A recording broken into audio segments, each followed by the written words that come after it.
السلام علیکم، میں ہوں ڈاکٹر حسن جاوید اور آپ دیکھ رہے ہیں میرا ڈیجیٹل چینل۔ ایک مشہور معیشت دان نے لکھا تھا کہ انسانی تہذیب کو سب سے بڑا خطرہ کرپٹ اور نااہل لوگوں کی حکومت سے ہوتا ہے، اور تاریخ میں بدترین برائیاں جو انسانوں کو برداشت کرنی پڑیں وہ بری حکومتوں یا بیڈ گورننس کی وجہ سے ہوئی۔ آپ کو پہلی خبر یہ دیتے چلے کہ میاں نواز شریف اینڈ کمپنی کے بعد اب احد چیمہ بھی باعزت بری ہو چکے ہیں، تو نون لیگ کو ریلیف ہی ریلیف مبارک ہو۔ اور ایک مستقبل کا وزیر اعظم بننے کا خواہش مند، انوکھا لاڈلا اب فرمائش کر رہا ہے کہ صرف حکومت نہیں لیں گے، 2017 کے جعلی مقدموں کا احتساب بھی چاہتے ہیں۔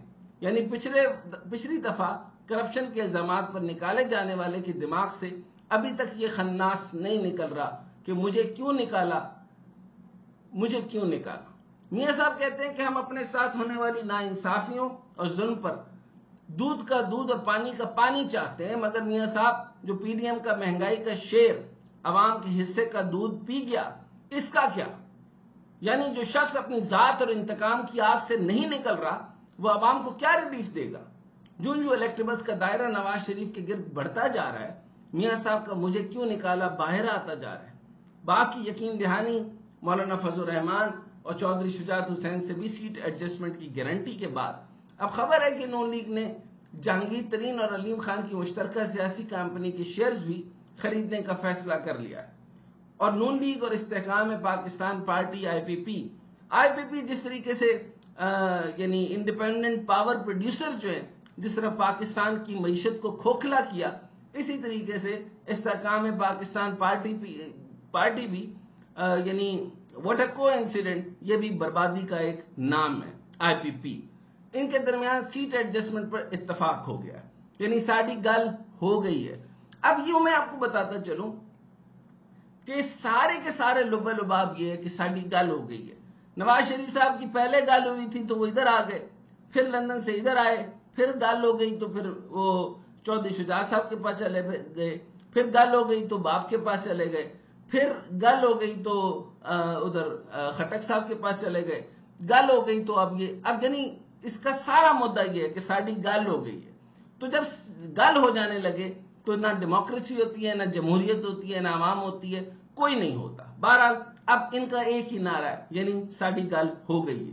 اب ساڑی گل ہو گئی ہے کے بعد رل مل کے کھیڈانگے کا سکرپٹ بھی سامنے آ گیا ہے۔ اب ایک نیا سکرپٹ میں آپ کو جو ایڈیشنل اس کو سمجھ لیں، یہ جو سکرپٹ میں آپ کو سناتا جا رہا ہوں، یہ اس کا مطلب یہ ہے کہ آپ کی سیاسی وجاہت جو ہے وہ اور یعنی وجدان جو ہے وہ کلیئرٹی کی طرف چلا جائے، آپ کو سمجھ آ جائے کہ سکرپٹ کیا ہے۔ آپ اگر یہ مجھ سے پوچھیں گے کہ یہ سیاست جو کچھ ہو رہی ہے یہ سکرپٹ کے بغیر ہو رہی ہے، تو ایسا نہیں ہے، کوئی بھی چیز سکرپٹ سے الگ نہیں ہوگی۔ تو پہلی بات تھی کہ یعنی ساڑی گل ہو گئی ہے کے بعد میاں صاحب ادھر آ گئے، ہن رل مل کے کھیڈانگے کا سکرپٹ بھی سامنے آ گیا۔ عوام ادھر غربت، بے روزگاری، مہنگائی سے پس رہی ہے، اوپر اشرافیہ اپنے اقتدار کو مضبوط کرنے کے لیے گٹھ جوڑ میں مصروف ہے، اور دوسری طرف پی ٹی آئی کا سیاسی خسارہ جاری ہے۔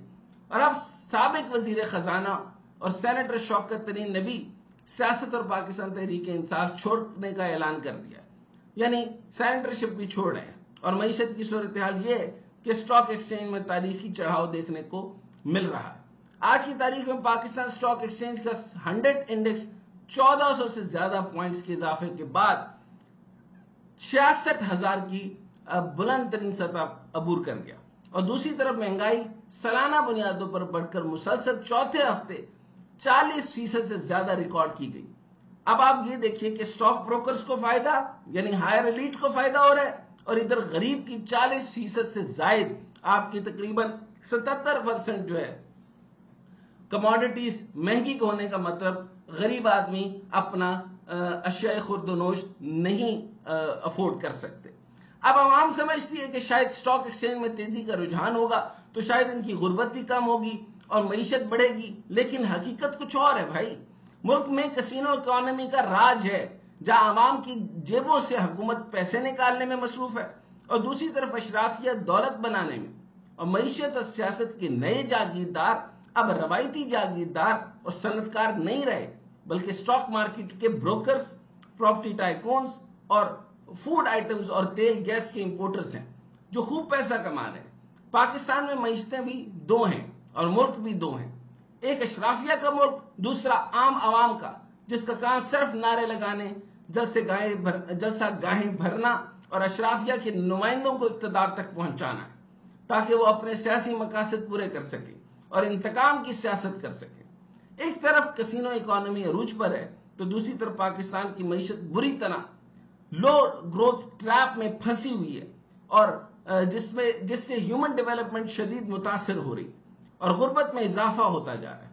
اور ہیومن ڈیولپمنٹ میں آپ کو یہ بتاؤں کہ ایک تو ورلڈ اوور پوری دنیا کے اندر A I technology, robots technology, robotic technology کی وجہ سے ایک اسلام آنا ہے، اور ایک آپ کی جو ہے اس کی وجہ سے جو نالائکی بڑھنے کی وجہ سے آپ کی ٹوٹل جو ہیومن ڈیولپمنٹ ہے وہ شدید متاثر ہو رہی ہے، یعنی ٹوٹل لو گروتھ ٹریپ کے بری طرح شکار ہونے جا رہے ہیں۔ یہ میں آپ کو اپنا انالیسس بتا رہا ہوں۔ ملک میں گروتھ کا ماڈل عدم مساوات کو بڑھا رہا ہے۔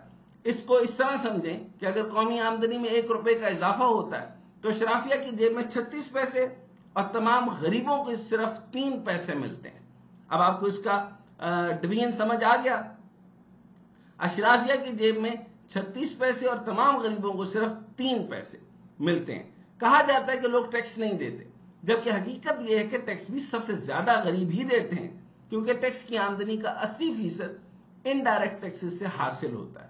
آبادی کا 10% امیر ترین طبقہ اپنی آمدنی کا صرف 10% ٹیکس ادا کرتا ہے، اور غریب ترین جس کی پہلے سے ہی کمائی نہ ہونے کے برابر ہے 16% تک ٹیکس ادا کرتا ہے۔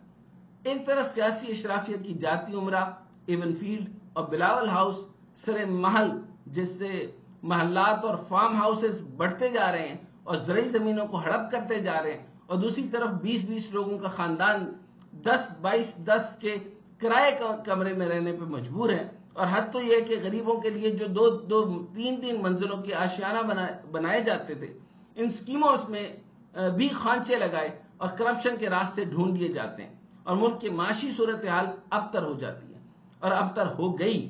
عالمی بینک نے بھی ایک بیان جاری کرتے ہوئے خبردار کیا ہے کہ پاکستان کا معیشت ایک کمزور سہارے سے لٹکی ہوئی ہے۔ پاکستان کی معیشت ایک کمزور سہارے سے لٹکی ہوئی ہے جس سے فوری طور پر ری سٹرکچرنگ کی ضرورت ہے۔ اس پورے عرصے کے اندر ری سٹرکچرنگ کا کوئی ذکر ہی نہیں، کسی نے ری سٹرکچرنگ کی ہی نہیں، نہ واٹر ڈیولپمنٹ میں، نہ واٹر مینجمنٹ میں، نہ پاور سٹرکچر میں، نہ آپ کی کسی بھی چیز میں ری سٹرکچرنگ نہیں ہوئی، اور مسلسل طور پر صرف اور صرف عوام کو دھمکایا جا رہا ہے ایک کاکڑ کے ذریعے۔ پیٹرول اور ڈیزل کی قیمتوں میں اضافے سے مہنگائی آسمانوں کو چھو رہی ہے، جس سے یہ اشیاء عام آدمی کے لیے بہت مہنگی ہو گئی۔ بجلی میں بھی بہت مہنگی ہو گئی ہے جس سے شہری پریشان ہیں۔ پاکستان کے عالمی بینک کی کنٹری ڈائریکٹر نے کہا ہے کہ پاکستان کا موجودہ معاشی ماڈل غربت کو فروغ کا سبب بن رہا ہے، نہ کہ گروتھ کا۔ اور ادھر نواز شریف کہتا ہے کہ اقتدار میں آ کر اپنے ساتھ ہونے والے ظلم اور زیادتی کا حساب لیں گے تو اڈے واسطے بنایا پاکستان۔ یہ پاکستان ہم نے آپ کے احتساب کے لیے، آپ کے غموں کے لیے، آپ جا کے جو ہے وہ کشور کے گانے سنیں، آپ کدھر ہماری زندگی میں آ گئے۔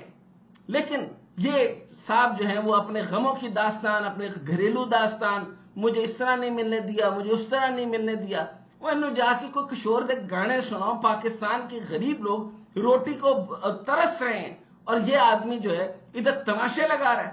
بہرحال غربت، مہنگائی، بے روزگاری سے جونجنے والی عوام کا حساب یہ نہیں دے گا، یہ یاد رکھیے۔ ایک مرتبہ پھر سے الیکٹبل اور روایتی سیاستدان مل کر اقتدار میں آنے کا پلان بنا رہے ہیں۔ ایک دفعہ پھر عوام کو خوشحالی کی ٹرک کی بتی کے پیچھے لگایا جا رہا ہے۔ ایک دفعہ پھر سیاسی منڈی عروج پر ہے، سیاسی سٹاک ایکسچینج آسمانوں کو چھو رہی ہے، مڈل کلاس تو ختم ہو کر رہ گئی ہے، اور غربت کی لکیر اوپر سے اوپر جاتی جا رہی ہے۔ یہ سلسلہ کب تک چلتا ہے یہ تو ہمیں نہیں پتا، لیکن ہم آپ کو ایک حقیقی سیاسی اور معاشی حالات سے آگاہ ضرور کرتے رہیں گے، یہ ہمارا کام ہے۔ لیکن میں آپ کو جھنجھوڑتا ضرور رہوں گا، لیکن مجھے معلوم نہیں کہ آپ کب جاگیں گے۔